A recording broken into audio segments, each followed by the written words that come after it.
E aí, como que o governo Lula pode afetar a Bolsa brasileira?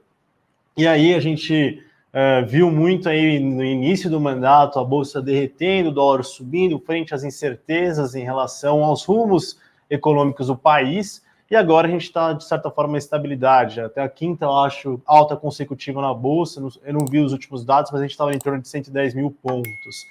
Mas o ponto que eu acho que é essencial para a gente acompanhar de riscos domésticos é como vai se dar o novo arcabouço fiscal do país, como vai se dar as negociações com o Congresso, as reformas que podem existir pela PEC da transição que passou, o governo tem que apresentar um novo arcabouço até 31 de agosto, mas como vai se dar esse arcabouço? Como que vai ser a construção? E aí, só para ter um dado legal, todo o primeiro ano de governo, a Bolsa se valoriza. Tirando o da Dilma, eu escrevi isso no primeiro relatório do ano aqui de macroeconomia, escrevi performance da Bolsa, do PIB, da inflação e nos primeiros anos de governo. Com exceção ali da Dilma 1 e Dilma 2, a gente viu a Bolsa performando. Mas aí a minha pergunta, como que vai ser a Bolsa em 2023? Eu não gosto de fazer esse tipo de previsão, porque coisas mudam de uma hora para outra, mas o ponto principal é que a gente tem alguns gatilhos. Então, como que vai ser a lua de mel, as incertezas fiscais, a gente já programou alguns gastos, como Bolsa Família em R$600, aumento do salário mínimo que já estão falando, e aí como que vai dar esse ajuste? Desoneração aí dos combustíveis que se manteve por 60 dias, então acho que esse vai ser um ponto principal. Acho que o benefício da dúvida é importante dar, a gente começou o governo aí algumas semanas, e a gente precisa ver mais para frente como vai se dar. E aí eu acho que a Bolsa pode subir, cair, ficar estável, a depender de como que vai ser os rumos econômicos do país. Bom, perfeitamente.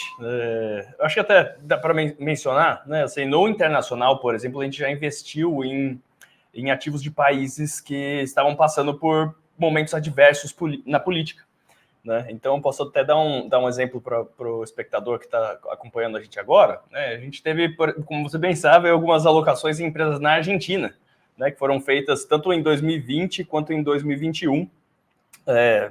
Como a esmagadora maioria das pessoas sabe, né, lá estava com um ambiente político bem adverso, né, muitas empresas foram prejudicadas, né, assim, na operação mesmo, não simplesmente com volatilidade, mas a operação, a geração de caixa das empresas foi impactada, né, mas você separando o joio do trigo, né, como foi o raciocínio, por exemplo, para eu recomendar as empresas no internacional, né, empresas que estavam tão baratas, que, assim, mesmo num cenário catastrófico, você ainda ganharia dinheiro, né? Então, por exemplo, uma empresa do setor elétrico que entrou na carteira internacional lá em junho de 2021, né? A empresa chamava Central Puerto, a Central Puerto é uma empresa de geração de energia, né? A empresa chegou a valer 300 milhões de dólares, sem dívida, e a empresa tinha 5 GB de capacidade instalada, né? 5 mil megawatts de capacidade instalada, né, de geração.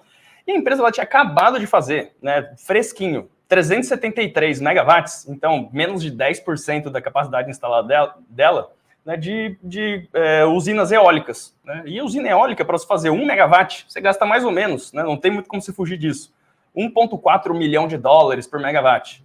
Então você via, a empresa tinha acabado de fazer uma expansão de 373 megawatts, ela tinha gastado 500 milhões de dólares para fazer a expansão. Né? Isso daí era menos de 10% do portfólio dela. E só esses 10% valia mais do que para você construir, né, fazer esse campo eólico, custava mais que a empresa inteira valia. Né, isso com receita dolarizada, né, receita atrelada ao dólar. Então, tem que separar o joio do trigo, porque não são todos os casos, né? Você olha lá na Argentina, tem muita empresa que acabou sendo prejudicada.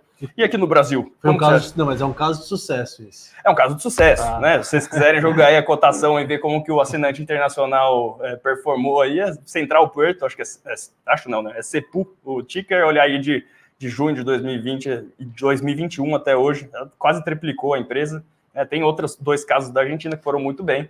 Mas é isso, né? Em momentos de incerteza, às vezes você também abre grandes oportunidades para quem sabe separar o joio do trigo. Né? Porque quando as pessoas ficam com medo também de uma bolsa, às vezes você tem alguns casos que caem tanto o preço, porque as pessoas estão com medo, que elas não olham muito para os ativos. Né? Então, assim, não só jogando sardinha para o internacional, né? Mas aqui no Brasil a gente tem que ficar de olho, tem que saber como se proteger. Né?